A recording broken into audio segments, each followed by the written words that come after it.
गणनियारिका रत्न श्री 105 विजयमती माता जी की, जैन धर्म की, जिनवानी माता की जय।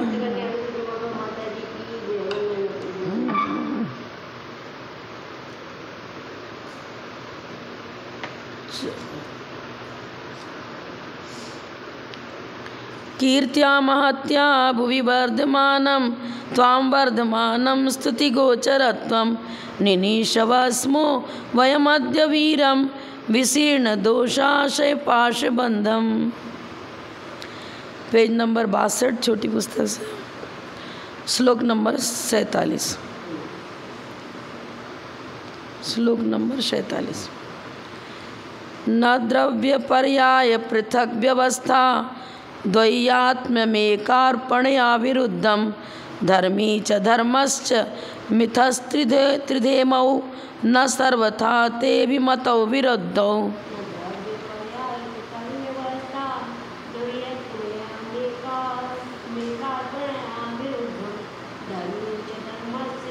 मिथस्त्रिधेमौ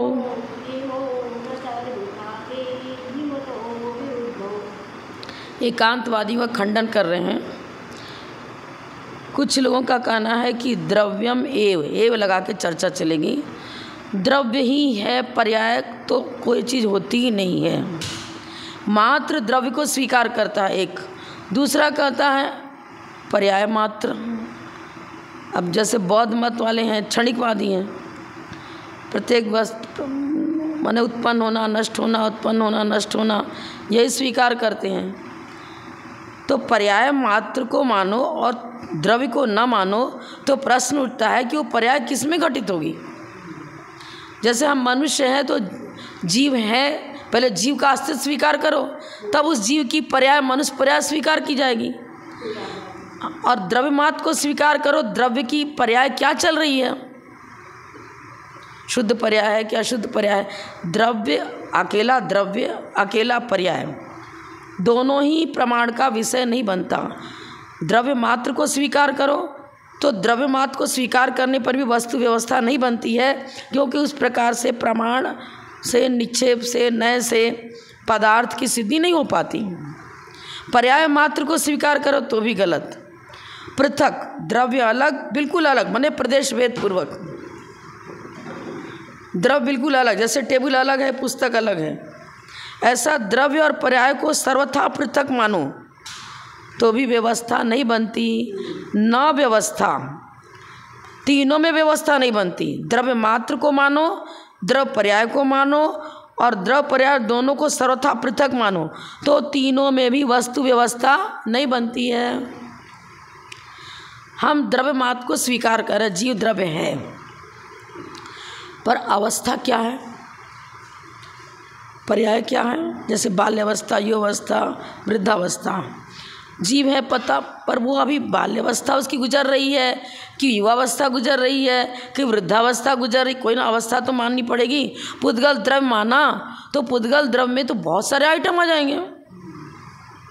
ये टेबल भी एक पुद्गल द्रव्य है, चश्मा लगाए वो भी पुद्गल द्रव्य है, हमारा शरीर भी पुद्गल द्रव्य है। अब उस पुद्गल द्रव्य का परिचय हम पर्यायों के द्वारा ही तो देंगे ना। पर्यायों के बिना द्रव्य का परिचय कैसे दिया जाएगा। पर्यायों से द्रव्य का परिचय होता है।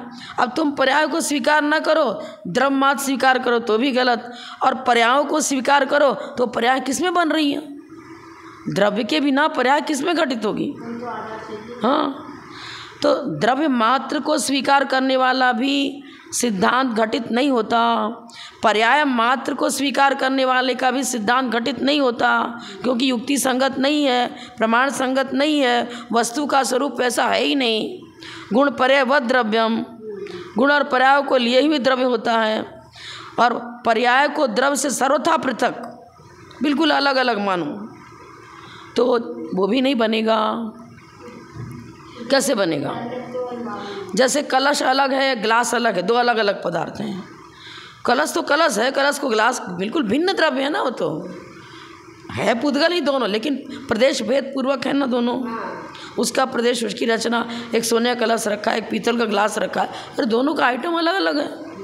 अगर आप द्रव्य और पर्याय को भी बिल्कुल जैसे ये ग्लास और कटोरा अलग अलग है, उस प्रकार से द्रव्य पर्याय को सर्वथा अलग मानो तो भी नहीं बनेगा, क्योंकि गुण गुणी से भिन्न नहीं होता, पर्याय द्रव्य से भिन्न नहीं होती। इसको ऐसे बोलेंगे प्रदेश भेद है या हाँ, प्रदेश भेद नहीं बनता, किसमें? द्रव्य और पर्याय में। अन्यत्व बनेगा, पृथकत्व नहीं बनेगा। लेकिन पहले के जो शुरू की लाइन है उसमें एकांतवादी ऐसा मानते हैं, कोई मात्र द्रव्य को स्वीकार करता है, कोई मात्र पर्याय को स्वीकार करता है, और कोई द्रव्य पर्याय दोनों को स्वीकार करते हैं, लेकिन पृथक पृथक बिल्कुल अलग उनका अस्तित्व स्वीकार करते हैं। दोनों का पृथक अस्तित्व स्वीकार करना भी गलत है। द्वयात्मकमेव, आप एक लगा दिए ना, द्वयात्मकम एक अर्पणया विरुद्धम। अब कोई कहता है ठीक है हम दोनों को स्वीकार कर तो रहे हैं, द्रव्य पर्याय दोनों को स्वीकार कर रहे हैं, लेकिन एकांत लगा दो। एकांत रूप से द्रव्य द्वयात्मक भी नहीं है। द्रव्य और पर्याय को स्वीकार करो, पर कथनचित लगाते हुए स्वीकार करो, सापेक्ष रूप में स्वीकार करो। एकांत द्वयात्मकपना भी सिद्ध नहीं होगा, क्योंकि द्रव्य त्रैकालिक होता है और उसमें जो पर्याय घटित होती हैं, कोई ना कोई पर्याय रहेगी। पर्याय चेंज हो रही है ना, अर्थ पर्याय व्यंजन पर्याय दो की चर्चा करिए। अर्थ पर्याय तो प्रति समय होने वाला परिणमन, प्रति समय परिणमन हो रहा है, अगुण लघु के निमित्त से होने वाला परिणमन, उसको कहते हैं। अब यदि पर्याय के साथ द्रव्य भी बदल जावे तो द्रव्य ही दूसरा हो गया, पर्याय किसमें बनेगी भाई? आज हमने कोई व्रत धारण किया, तपस्या की, पुण्यार्जन किया, अगर द्रव्य ही बदल जा रहा है तो उस पुण्य का फल किसको मिलेगा? पर्याय के साथ द्रव्य भी बिघट गया, मिट गया। अरे पर्याय मिटती है, उत्पन्न होती है, लेकिन द्रव्य नहीं बिघटता, द्रव्य वही रहता है, द्रव्य का नाश नहीं होता। और पर्यायों का भी सर्वथा अभाव मत मानो। पूर्व पर्याय नष्ट हुई तो उत्तरवर्ती पर्याय प्रकट हो गई, पर्याय रहित तो हुआ नहीं द्रव्य। अभी संसार पर्याय मतलब वैभाविक परिणति मिट गई तो सिद्ध अवस्था में शुद्ध व्यंजन पर्याय मौजूद है। हमारी चारों गति जो विभाव व्यंजन पर्याय थी वो मिट गई, अब स्वभाव व्यंजन पर्याय अर्थ पर्याय प्रकट हो गई, पर्याय रहित तो हुआ नहीं द्रव्य। मतलब चतुर्गति रूप संसार मिट गया, लेकिन द्रव्य नहीं मिट गया। सिद्ध पर्याय वहाँ मौजूद है और शुद्ध जीव द्रव्य का अस्तित्व भी है। ऐसा इसकी हिंदी देखो, बहुत क्लियर हो जाएगा। सर्वथा द्रव्य की कोई व्यवस्था नहीं बनती, मतलब द्रव्यमेव, द्रव्य मात्रत्वात्, द्रव्य मात्रात्मक एकांत। द्रव्य में की व्याख्या क्या करी? मात्र द्रव्य एकांत से स्वीकार कर रहा है, कोई व्यवस्था नहीं बनती, क्योंकि संपूर्ण पर्यायों से रहित द्रव्य मात्र तत्व प्रमाण का विषय नहीं है। प्रमाण का विषय कौन बनेगा? गुण पर्याय व द्रव्यम, ये बनेगा प्रमाण का विषय। पर्यायों से रहित द्रव्य को स्वीकार करो तो ऐसा कोई द्रव्य दुनिया में है ही नहीं जो पर्यायों से रहित हो। संपूर्ण पर्याय से रहित द्रव्य मात्र तत्व प्रमाण का विषय नहीं है।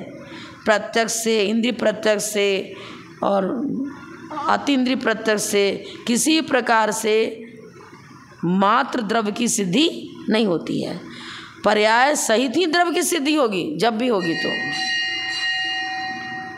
प्रत्यक्ष, अनुमान, आगम कुछ भी ले लो, किसी भी से भी द्रव्य मात्र की सिद्धि नहीं होती और वो ज्ञान का विषय भी नहीं बनता। जब है ही नहीं वस्तु, जो वस्तु जैसी वही तो ज्ञान का विषय बनेगा। वस्तु तो गुण पर्याय व द्रव्य हम इसी प्रकार नजर आ रही है, और तुम मात्र द्रव्य को स्वीकार करो, मात्र पर्याय को स्वीकार करो, तो मात्र द्रव्य रूप ज्ञेय बनता ही नहीं है। कोई भी ज्ञेय पदार्थ ऐसा नहीं है जो मात्र द्रव्य रूप हो, मात्र पर्याय रूप हो, बनता ही नहीं, ज्ञान का विषय है ही नहीं। एकमात्र पर्याय, अब सेकंड नंबर, ना पर्याय, पर्याय मात्र को कहो तो वो भी व्यवस्था नहीं बनती। क्योंकि पर्याय तो द्रव्य में ही घटित होगी ना। पर्याय मात्र तत्व भी किसी प्रमाण का विषय नहीं है। दूसरा पॉइंट भी खंडित हो गया। तीसरा, अरे हम दोनों को मान रहे पर परस्पर निरपेक्ष, द्रव्य बिल्कुल अलग, पर्याय बिल्कुल अलग। जैसे लोटा अलग रखा है, गिलास अलग रखा है, कटोरी अलग है, टेबल अलग है, बिल्कुल अलग अलग द्रव्य हो गया ना। ऐसा द्रव्य और पर्याय का संबंध नहीं है, तो वो भी गलत हो गया। सर्वथा पृथक भूत, परस्पर निरपेक्ष, परस्पर निरपेक्ष लगा दिया ना। जैन मत में परस्पर सापेक्ष स्वीकार किया है और ये परस्पर निरपेक्ष बता रहा है। द्रव्य पर्याय निरपेक्ष रूप में भी स्वीकार नहीं किया जा सकता, क्योंकि व्यवस्था उस प्रकार भी नहीं बनती है।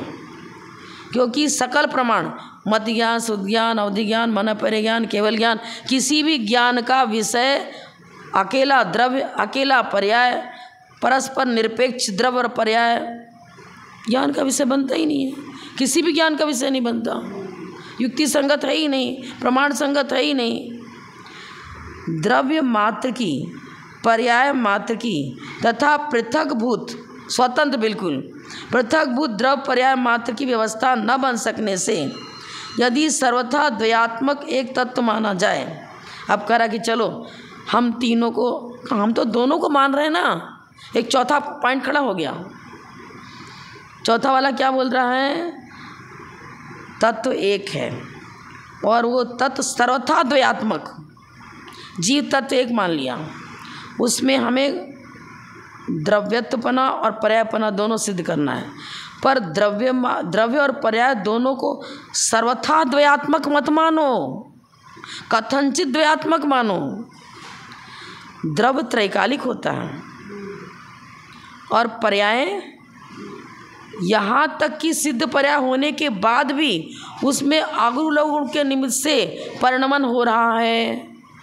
उत्पाद व ध्रुवयुक्तम सत, शुद्ध द्रव्य हो या अशुद्ध द्रव्य की शुद्ध पर्याय चलती हो या अशुद्ध पर्याय चलती हो, हाँ आगु लघु के निमित्त से उत्पाद व बने व्यंजन पर्याय, सिद्ध पर्याय ही बनी रहेगी। 8 कर्मों का अत्यंत अभाव होने पर जो शुद्ध व्यंजन पर्याय प्रकट हुई, वो व्यंजन पर्याय अनेक समयवर्ती होती है। अब पढ़ तो चुके आलापत्ति में, व्यंजन पर्याय अनेक समयवर्ती होती है पर अर्थ पर्याय एक समयवर्ती होती है। वो आगु गुण के निमित्त से होती है, वो स्वभाव रूप में स्वाभाविक शुद्ध पर्याय बनेगी उसमें, बनती है। कोई सिद्ध, जैसे भगवान महावीर जिस समय सिद्ध हुए उनका काल और आदिनाथ भगवान सिद्ध हुए उनका काल, काल भेद तो पड़ रहा है ना। एक तीर्थंकर का दूसरे तीर्थंकर से काल भेद पड़ता है, पर वो तो भिन्न भिन्न रहे। यहाँ पर यह दृष्टांत नहीं दिया जाएगा। दृष्टांत एक ही द्रव्य में घटित होना है हमें, तो ये तो भिन्न द्रव्य हो गए। जो कि आप सत्वार सूत्र का 10वां अध्याय पढ़ोगे ना, तो उसमें सिद्धों में भेद बताया, काल की अपेक्षा भेद बताया, आदि चर्चा करी है ना। सिद्धों में ही परस्पर भेद बता रहे हैं।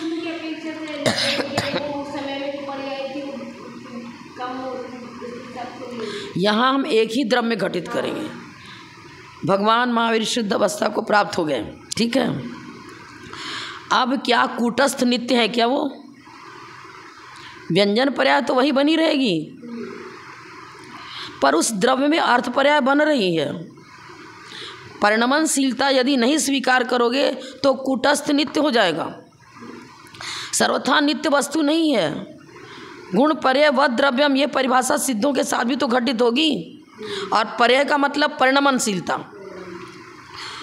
जैसे किट्ट काल में हटा दी गई, कचरा हटा दिया गया, शुद्ध जल घड़े में रखा हुआ है, कुछ भी गंदगी उसमें नहीं है, लेकिन परिणमन होगा, परिणमन होगा। क्योंकि गलन पूरण ये तो पुद्गल में घटित करते हैं, जीव में घटित नहीं करते। लेकिन अगुरु गुण के निमित्त से अनंत भाग वृद्धि, असंख्यात भाग वृद्धि, संख्यात भाग वृद्धि, संख्यात गुण वृद्धि, असंख्यात गुण वृद्धि, अनंत गुण वृद्धि, ये चीज़ जो है ना, उसका उदाहरण पुस्तकों में मिलता ही नहीं है, क्योंकि शब्दों से उसकी व्याख्या नहीं हो सकती। सूक्ष्म जो पर्याय बनती है वो शब्दों के अगोचर है। आया है ना पुस्तक, शब्दों के अगोचर है, लेकिन परिणमन तो है। परिणमनशीलता को स्वीकार करना पड़ेगा। हाँ, स्वीकार करना पड़ेगा। शुद्ध द्रव्य अशुद्ध परिणमन तो होगा, सभी में होगा।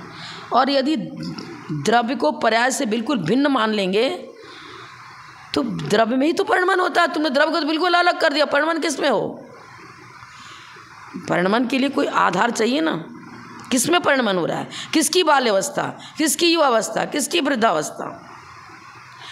कोई पुस्तक पुरानी पड़ गई तो पुस्तक की चर्चा करे। पुस्तक पुरानी पड़ गई, नया पुराना शब्द किसी के साथ तो घटित करोगे, तो वहाँ भी अर्थ पर्याय बनती है अगुलौट के निमित्त से।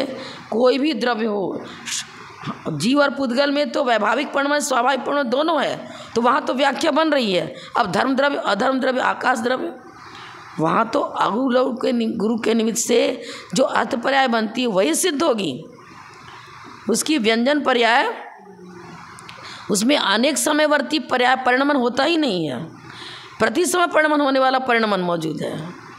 अब उसकी व्यंजन पर्याय किस प्रकार बनेगी? तो प्रदेशत्व गुण की अपेक्षा से बनती है। किस प्रकार कि वो धर्म द्रव्य पूरे लोकाकाश को घेरे हुए है। तो एक धर्म द्रव्य संख्या में एक, प्रदेशत्व गुण की अपेक्षा से उसका प्रदेशत्व मतलब प्रदेश कितना बड़ा, कितने है? तो लोकाकाश का जो प्रदेश है वही प्रदेश असंख्यात प्रदेश धर्म द्रव्य में होगा, वही असंख्यात प्रदेशी अधर्म द्रव्य है। अब उसके जो आकृति बनी धर्म द्रव्य, लोकाकाश की जो आकृति है वही आकृति धर्म द्रव्य की है। तो इस आकार की अपेक्षा में उसमें हम व्यंजन पर्याय घटित करते हैं कि प्रदेशत्व गुण की पर्याय को व्यंजन पर्याय कहते हैं। ऐसा जीव कांड में आया है, प्रदेशत्व गुण की पर्याय को व्यंजन पर्याय कहते हैं। तो जो आकार उसका है वो त्रैकालिक आकार है, उसमें परिणमन नहीं होगा। पहले भी धर्म द्रव्य लोकाकाश प्रमाण ही था, आज भी लोकाकाश प्रमाण ही है और आगे भी लोकाकाश प्रमाण ही रहेगा। लेकिन जीव और पुद्गल की तो हमारी तो पहले जाने किस गति में थे, वहाँ उस प्रकार पर्याय बनी। अभी जहाँ उस प्रकार जीव द्रव्य का आकार और सिद्ध अवस्था होने पर आकार परिणमन नहीं हो रहा है, लेकिन अगुरव गुण के निमित्त से जो अर्थ पर्याय बनती थी वो तो बनेगी ना। हाँ, वो तो बनेगी। मतलब धर्म को धर्मी से कभी अलग नहीं कर सकते, इसी तरह से द्रव्य से पर्याय को अलग नहीं कर सकते। धर्म कहो तो पर्याय की चर्चा आ गई, अंश, ज्ञान, दर्शन, सुख, वीर्य सब आजीव द्रव्य के गुण हैं। धर्म कहो चाहे गुण कहो। अब जब धर्म की चर्चा करेंगे तो उस धर्म के अंदर जैसे ज्ञान गुण हुआ, अब उसकी पर्याय क्या बनेगी? मति ज्ञान, शुद्ध ज्ञान, अवधि ज्ञान, परिज्ञान, केवल ज्ञान। तो उस ज्ञान गुण की पर्याय केवल ज्ञान पर्याय सिद्ध अवस्था में मौजूद है ना। तो गुण को भी स्वीकार करोगे और गुण में पर्याय घटित होगी, गुण में पर्याय घटित हो रही है, ज्ञान गुण। अब ज्ञान गुण कौन सा गुण है? हमारा तो मति ज्ञान, शुद्ध ज्ञान पर्याय चल रही है, सिद्धों में केवल ज्ञान। अब उस केवल ज्ञान में भी अगुलव गुण के निमित्त से परिणमन होगा। धर्मी में और धर्म में दोनों में प्रदेश भेद नहीं है। तो जब धर्म में परिणमन होगा, धर्मी परिणमन हो जाएगा, अपने आप हो जाएगा, क्योंकि प्रदेश भेद नहीं है। रस्सी एक है, ठीक है, परमाणु अलग है, हम दृष्टांत दे रहे हैं, एक देश दृष्टांत घटित होता है। आपने इधर की रस्सी को जोर से ऐसे हिलाया, अब रस्सी तो वहाँ से वहाँ तक एक ही है, बंधी हुई है। हम परमाणु अलग अलग ये चर्चा नहीं कर रहे हैं, हम तो स्कंद रूप में चर्चा कर रहे हैं कि रस्सी एक है, यहाँ से वहाँ तक बंधी हुई अखंड। आपने इधर का हिलाया, पूरी रस्सी हिलेगी। ऐसा प्रश्न करते हैं कि आकाश तुम एक मानते हो, अब फिर कहते हो लोकाकाश और अलोकाकाश। अब अलोकाकाश में परिणमन कैसे होगा? कैसे होगा परिणमन? वहाँ तो द्रव्य है ही नहीं कोई, आकाश मात्र है, तो वो किसको अवगाहन देगा? उसका कार्य क्या है? आकाश द्रव्य का अवगाहन देना। तो वो वहाँ पर कोई द्रव्य है ही नहीं, तो किसको अवगाहन देता है? उसका लक्षण कैसे घटित होगा आलोक आकाश में? अरे अखंड है ना, अखंड है। हम तो जहाँ 6 द्रव्य रहते उसका नाम रख दिया लोकाकाश। मकान एक है, अब उसमें एक कमरा अलग। अरे ये व्यक्ति इसका कमरा ये है, उसका कमरा है, उसका अलग अलग कमरा है, एक व्यक्ति का अलग अलग ठहरा दिया। मकान तो एक है ना, कमरे की अपेक्षा अलग। निवास स्थान आपका प्रत्येक व्यक्ति ने अपने अपने कमरे बना दिया। अब हम इस कमरे में रहते हैं, आप उस कमरे में रहते हो, तो बता दिया विमल प्रमाता जी हाँ इस कमरे में मिलेंगे आपको, बता दें। वो बात एक ही है। माने हम निवास स्थान वहाँ पर अन्य द्रव्यों का नहीं है आलोकाकाश में, लेकिन अखंड है ना, वो तो एक ही है। उसका गुण धर्म तो सब पूरे में व्यापेगा। मेरा ज्ञान गुण देखने का काम करते हैं, तो ज्ञान गुण का देखने वाला ज्ञान अलग, नेत्रेंद्रिय से होने वाला ज्ञान स्वतंत्र रूप में एक अलग माना जाए, कर्णेंद्रिय से होने वाला ज्ञान स्वतंत्र अलग माना जाए, स्पर्शेंद्रिय से होने वाला ज्ञान, ऐसा है क्या? अरे ज्ञान गुण तो जीव द्रव्य में पूरे प्रदेशों में व्याप्त है, अखंड रूप में व्याप्त है, टुकड़े टुकड़े में नहीं है। क्षोभशम प्रकट होता है अपने अपने आंगोपांग से। नेत्रेंद्रियावरण कर्म का क्षोभशम पूरे में व्याप्त है, लेकिन देखना होता है नेत्र से, क्योंकि प्रगटीकरण उसके लिए द्रव्येंद्रिय की आवश्यकता है। निवृत्त उपकरण द्रव्येंद्रियम और लब्धुपयोग भावेंद्रियम। भावेंद्रिय रूप जो क्षोभशम है वो तो पूरे में व्याप्त है, लेकिन वो कार्यान्वित होगा तो उसके लिए उपकरण की आवश्यकता है, बाह्य उपकरण की आवश्यकता है। तो देखना नेत्रेंद्रिय से ही होगा, सुनना कर्णेंद्रिय से ही होगा, लेकिन क्षोभशम चाहे कर्णेंद्रियावरण कर्म का क्षोभशम हो, चाहे नेत्रेंद्रियावरण कर्म का क्षोभशम हो, चाहे रसनेंद्रियावरण कर्म का क्षोभशम तो पूरे में व्याप्त है। ऐसा। अब देखो पर्याय मात्र का भी निषेध कर दिया। अब इधर आप 63 नंबर पृष्ठ में 5वां लाइन देखो। न कि द्वयात्मक, एकांत रूप से द्वयात्मक भी मत मानो। धर्मी का लक्षण अलग, धर्म का लक्षण अलग। धर्म का लक्षण क्या बताया? द्रव्याश्रया निर्गुणा गुणा। गुण को चाहे धर्म को एक ही, द्रव्याश्रया निर्गुणा गुणा। गुण किसके आश्रय से रहता है? द्रव्य के आश्रय से रहता है। फिर क्या बता दे? निर्गुणा गुणा। एक गुण दूसरे गुण का कार्य नहीं करेगा। एक गुण परस्पर अपने अपने लक्षण को, प्रत्येक गुण अपनी अपनी अर्थक्रिया करता है, उसका स्वरूप अपना अपना है, लेकिन प्रदेश भेद नहीं है।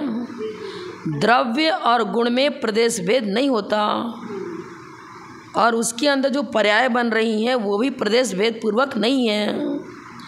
तो सर्वथा द्वयात्मक भी नहीं मानता।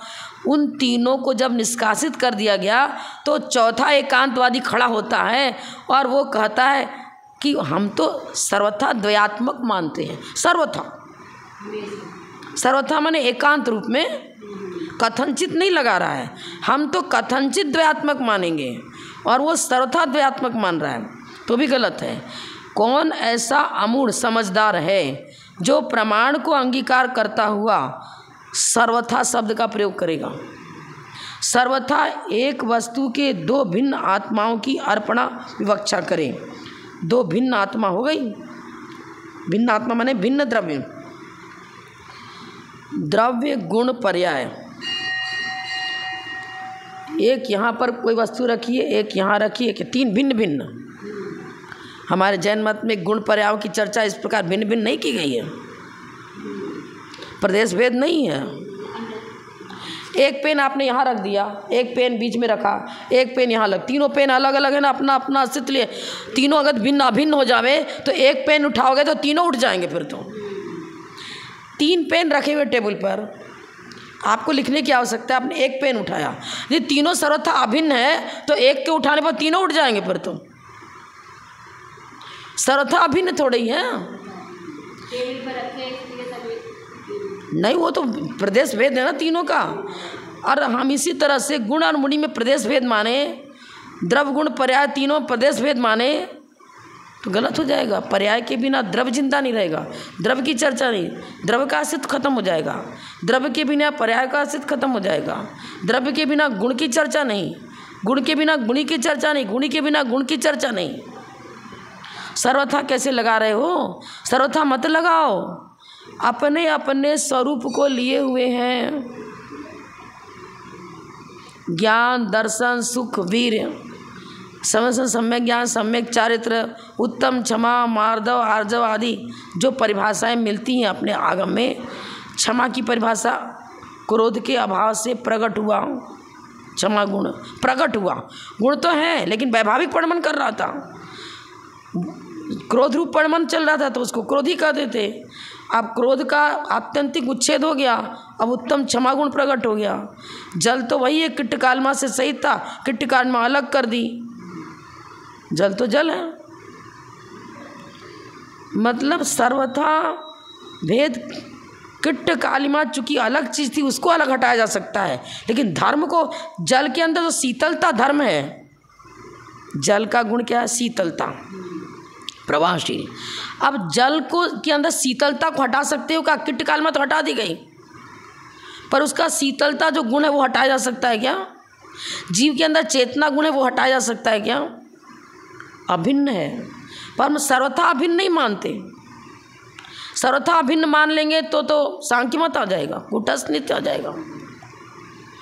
परिणमनशीलता स्वीकार करेंगे, कथनचित अभेद, कथनचित भेद और कथनचित भिन्ना भिन्न, अभेद भी और भेद भी।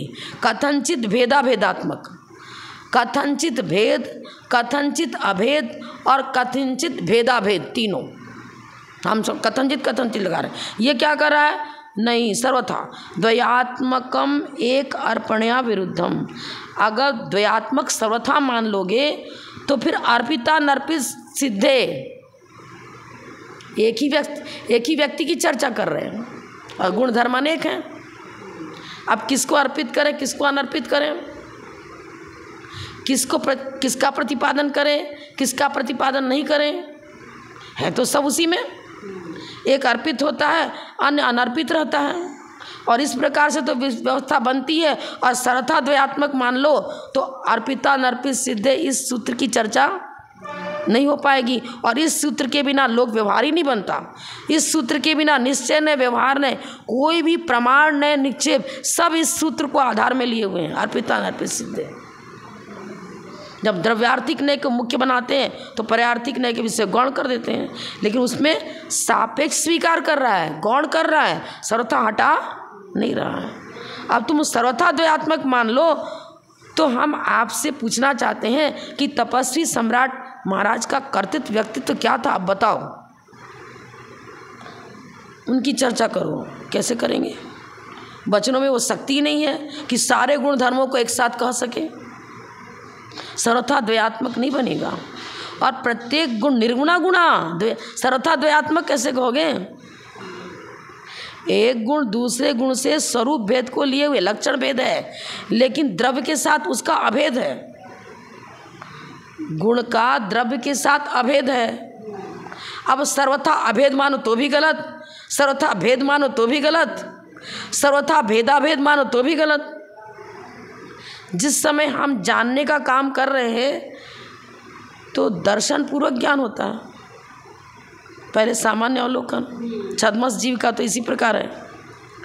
अब कैसे बनेगा परिणमन? बाल्यावस्था, युवावस्था, वृद्धावस्था तीनों एक साथ खड़ी हो जाएगी फिर तो।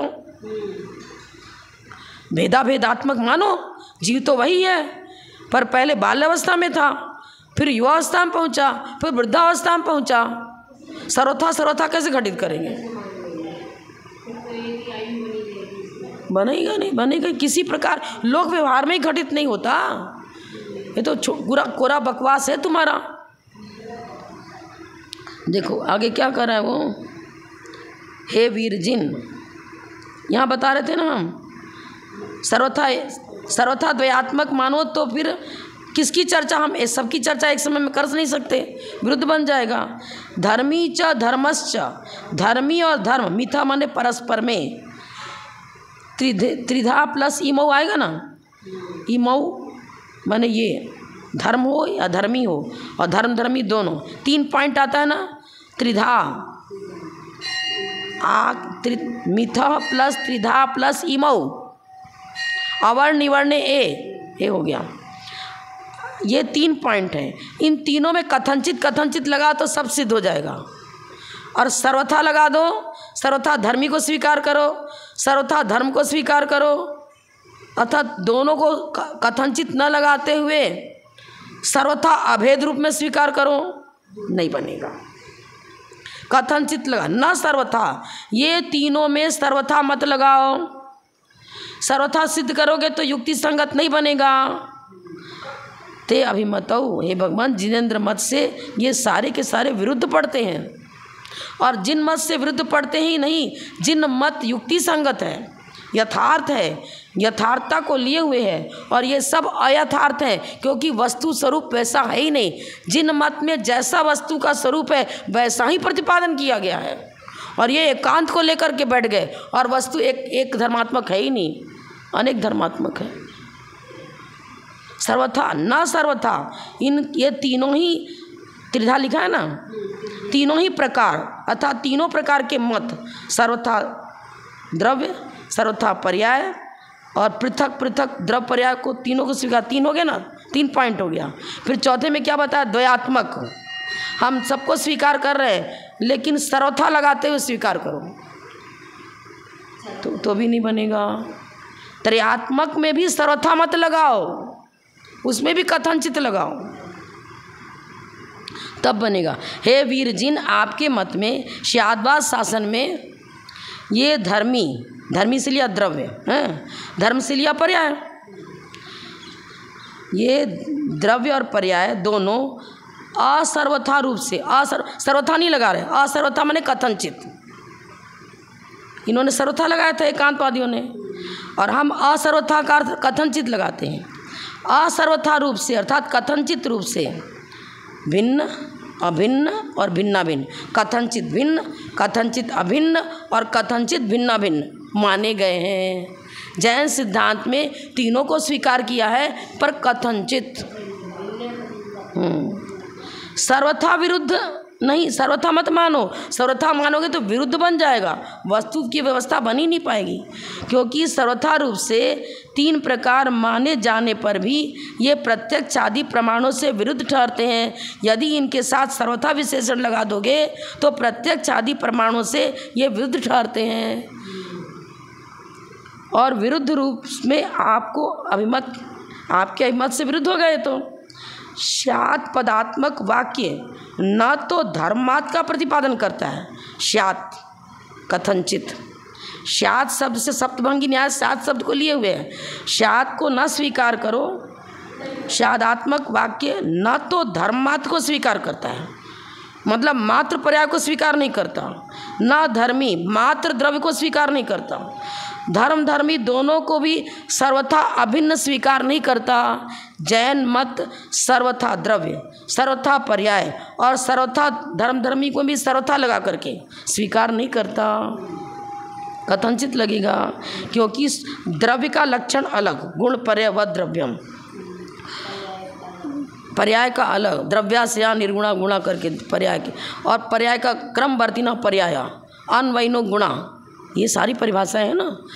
लक्षण भेद है पर लक्ष्य मतलब द्रव्य तो वही रहा, प्रत्येक द्रव्य के अंदर अनेक गुण हैं, उन सभी गुणों का लक्षण, उनकी अर्थ क्रिया, उनका अपने अपने स्वरूप को लिए हुए परिणमन है, तो मानना ही पड़ेगा। लेकिन आश्रय तो द्रव्य ही है। जीव द्रव्य को हटा दिया जाए तो फिर जानना देखना किस में होगा, परिणमन किस में होगा? जानना देखना खेलना कूदना आदि जो भी नाना प्रकार की वैभाविक परिणमन हुआ था, स्वाभाविक परिणमन हो, कैसे बनेगा?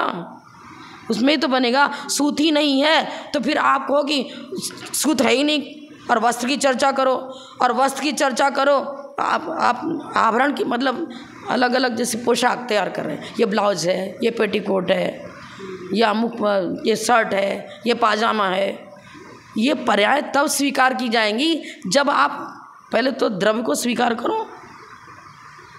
द्रव्य के बिना पर्याय की कहाँ चर्चा होगी। और भिन्न भी है और अभिन्न भी है।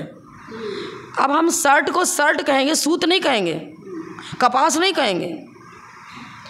अरे अब किसी को शर्ट चाहिए, मतलब पोशाक पहनने को मांग रहा है, मेरा पोशाक लेके आओ, तो वो पेड़ में से कपास थोड़ी उखाड़ के लाएगा। पर्याय बदल गई ना। अब वही धागा कपास था, पहले सूत बना, फिर उसकी फैक्ट्री में वस्त्र बना, कपड़ा बना, फिर उससे सिलाई करके पाजामा, कोट आज सब तैयार किया गया। पर्याय भिन्न भिन्न बन रही हैं। पाजामा को पाजामा कहोगे, शर्ट नहीं कहोगे, ब्लाउज को ब्लाउज कहोगे, साड़ी नहीं कहोगे, भिन्ना भिन्न, लेकिन द्रव्य तो वही, सूती धागा तो वही रहा। ऐसा है, मतलब सापेक्ष स्वीकार करो ना, सब बन जाएगा।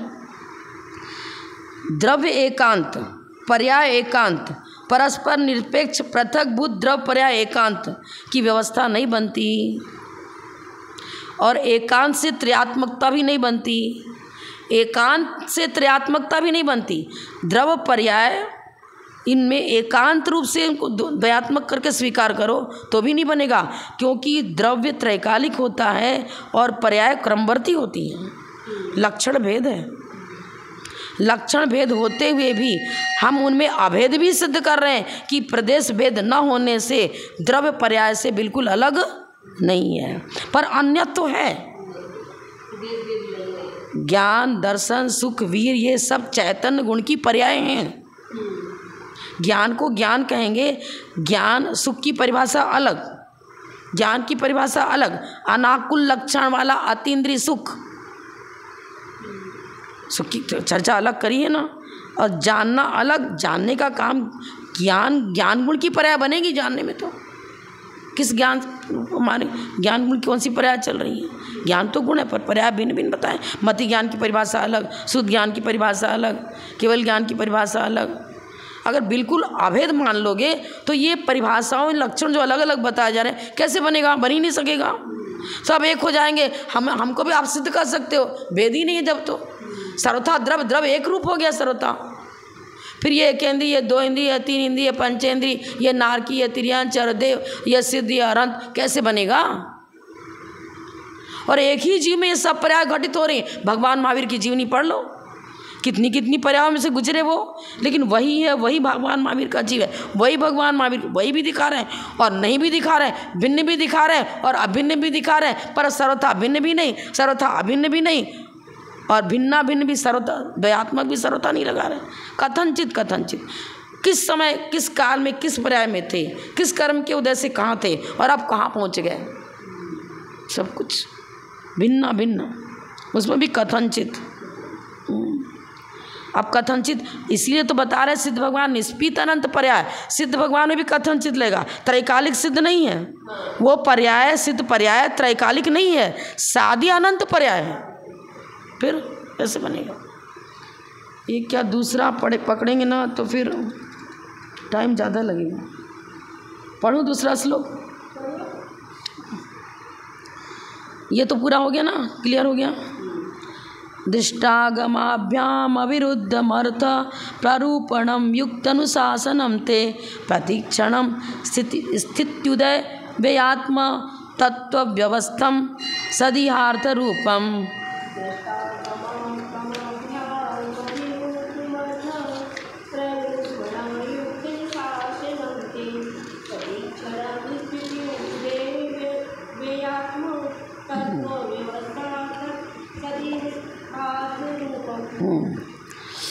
पहले अन्वय से इसके देख लेंगे।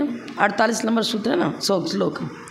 दृष्ट आगमाभ्याम, दृष्ट माने सामने मौजूद, जो जैसे अभी सब चीज़ें हमें सामने जो रखी नजर आ रही हैं, और आगम तो दृष्टि ने प्रत्यक्ष लिया। प्रत्यक्ष और आगम से जो विषय अविरुद्ध पड़े, माने संशय विपर्य अनध्यवसाय से रहित जो ज्ञान है, उस प्रत्यक्ष ज्ञान को हम प्रामाणिकता देंगे। संशय विपर्य अनध्यवसाय से रहित जो आगम, पूर्वापर विरोध रहित आगम किसे कहेंगे? आ माने समन्तात, हर पहलू से, गम माने जानना, द्रव्यार्थिक ने, पर्यार्थिक ने, शुद्ध द्रव्यार्थिक ने, अशुद्ध द्रव्यार्थिक ने, पर्यार्थिक ने में भी अब नैगम संग्रह व्यवहार को द्रव्यार्थिक ने में लिया, ये जो शुद्ध शब्द समाभिरूढ़ पर्यार्थिक ने में लिया, और उपभेद कर रहे तो उपचरित करके भेद किया, सद्भूत व्यवहार ने असद्भूत व्यवहार ने करके भेद किया। हर पहलू से आ माने समन्तात, गम माने जानना, जहाँ पर संशय पर्य अनध्यवसाय आदि दोष न आवे, युक्ति से प्रमाण से हर प्रकार से यदि वो निर्दोष सिद्ध होता है तो उसको हम आगम कहेंगे। हाँ, पर माने विरोध ना होवे, पूर्वा पर विरोध नहीं होना चाहिए। आप देख लो, कोई भी अपन पुस्तक पढ़ते जीव का लक्षण वही बताएंगे, चाहे धौला महाधौला ग्रंथ ले लो, चाहे पहला भाग दूसरा भाग ये ले लो, बच्चों का जो पढ़ते हैं बाल बोध ले लो, पूर्वा पर विरोध है क्या? नहीं है। तो इस प्रकार का अविरोध प्रत्यक्ष और आगम से अविरोध रूप में अर्थ प्ररूपणम, याद है ना, दृष्ट आगमाभ्याम, तो कौन सी भक्ति लगाई? तृतीया विभक्ति द्विवचन, देवेन देवाभ्याम, प्रत्यक्ष और आगम से। अब क्या बता रहे हैं? जब भ्याम लगा मम हलंत हो जाएगा, आगम भ्याम होता है, देवाभ्याम हलंत होता है, तो यहाँ पर अ निकलेगा ना, अविरुद्ध। यदि विरुद्ध हो रहा है तो प्रामाणिकता नहीं रहेगी उसमें, अविरुद्ध होना चाहिए। प्रत्यक्ष और आगम से किसी प्रकार का जहाँ विरोध उपस्थित नहीं होता है, इस प्रकार से वस्तु स्वरूप की प्ररूपणा होनी चाहिए, अर्थ प्ररूपणा, पदार्थ की प्ररूपणा। हे भगवान, ते माने हे जिनेन्द्र आपके यहाँ जो भी वस्तु स्वरूप का प्ररूपण किया गया है उसमें कहीं विरोध नज़र नहीं आता, प्रत्यक्ष से आगम से कहीं विरोध नहीं आता, युक्ति संगत है। युक्ति अनुशासनम, आपका अनुशासन माने वस्तु व्यवस्था को सटीक करना, युक्ति संगत, शासित, अनुशासन माने इंग्लिश में डिसिप्लिन। तो यहाँ पर क्या करें? वस्तु व्यवस्था को माने संशय विपर्य अनध्याय दोषों से रहित जो वस्तु की व्यवस्था है वही तो अनुशासन है, सटीक, करेक्ट, बिल्कुल सही। जिनेन्द्र भगवान ने जैसा जाना, अब शब्दों के द्वारा प्रतिपादन तो लिमिटेड होता है, लेकिन जो हुआ गुण पर्याय सहित जो चर्चा जैन आगम मिलती है वो सब सटीक है, युक्ति संगत है, कहीं भी किसी प्रकार से उसमें विरोध नहीं आता। और परमत वाले बहुत प्रयास करने पर भी वो जिस शासन को खंडित नहीं कर पाए, क्योंकि जो करेक्ट है, जो सही है, उस सही को गलत सिद्ध करने की सामर्थ्य दुनिया में किसी के पास नहीं बन सकती। तो युक्ति से अनुशासित है कौन? जिन आगम, जिन वचन। हे भगवान, आपकी वाणी युक्ति संगत है, युक्ति से मतलब क्या कहेंगे? अनुबद्ध है, अनुशासित। जैसे बाउंड्री खींच दिया तो खेत की रक्षा होती है, तो वस्तु स्वरूप की रक्षा आपकी वाणी से ही होती है, अन्य से नहीं हो पाती है। ऐसा युक्ति से अनुशासन है। अर्थ रूप, अर्थ का जो स्वरूप, पदार्थ का पर्याय, पदार्थ का स्वरूप कैसा है? गुण पर्यवत द्रव्यम, उन गुणों की वैभाविक परिणति, स्वाभाविक परिणति, नाना प्रकार से धौला महाधौला आदि ग्रंथों में कितनी विस्तार से व्याख्या की है गुणों की, पर्यायों की, द्रव्य की, वो सब बिल्कुल संगत, युक्ति संगत बैठता है। कहीं पर किसी प्रकार थोड़ा सा भी परस्पर विरोध नज़र नहीं आता, त्रुटि नज़र नहीं आती, कोई प्रकार का दोष सिद्ध नहीं किया जा सकता। फिर प्रतिक्षण, अब उत्पाद व्यय ध्रुवयुक्तम सत ले लो, तत्वार्थ सूत्र का। स्थिति माने ध्रुवपना भी है, उदय माने उत्पाद व्यय, उत्पाद द्रव्य, उत्पाद व्यय और द्रव्य तीनों त्रयात्मक है ना वस्तु। स्थिति से द्रव्य लेते हैं ना, उदय से उत्पाद लेंगे, व्यय से नाश लेंगे, उत्पाद व्यय और द्रव्य, यही सत की परिभाषा बताई है, उत्पाद व्यय ध्रुवयुक्तम सत। इस प्रकार से द्रव्य के स्वरूप की चर्चा प्रारंभ की गई है जैन आगम में। बीज के रूप में ये सूत्र हो गया। उत्पाद व द्रव्युक्तम सत, स्थिति से द्रव्य, वो भी अंश है, द्रव्यार्थिक नय का विषय हो गया। और उत्पाद व पर्यार्थिक नय का विषय हुआ। और द्रव्यार्थिक नय पर्यार्थिक नय दोनों के विषयों का समन्वय रूप द्रव्य होता है। द्रव्य की व्याख्या जब द्रव्यार्थिक नय से की जाएगी तो पर्यार्थिक नय का विषय हटता नहीं है, गौण रूप में मौजूद है। जब पर्यार्थिक नय को मुख्य बनाकर चर्चा करते हैं तो द्रव्यार्थिक नय का विषय गौण रूप में मौजूद है, क्योंकि द्रव्यार्थिक नय का विषय और पर्यार्थिक नय का विषय दोनों ही वस्तु के स्वरूप का ही निरूपण कर रहे हैं, सापेक्ष हैं। मतलब उत्पाद व द्रव्युक्तम सत, इस प्रकार जो सत की व्यवस्था दी गई है जैन आगम में वो सटीक है, आगम संगत है। दृष्टागमाभ्याम अविरुद्ध अर्थ व्यवरूपणा, युक्ति अनुशासन हो गया ना। ये प्रतिक्षणम, प्रतिक्षण क्या होता है, उत्पाद वह भी है लेकिन स्थिति को लिए हुए है। सर्वथा उत्पाद, सर्वथा व्यय, सर्वथा द्रव्य नहीं है, त्रयात्मक इस प्रकार वस्तु की व्यवस्था है। और इसी प्रकार से सत द्रव्य लक्षणम, अर्थ की प्ररूपणा सत के रूप में की गई। और वो सत कैसा है, उत्पाद व द्रव्यात्मक, द्रव्यात्मक है। इसका डिटेल कल देखेंगे क्योंकि 6:30 पूरा हो चुका है।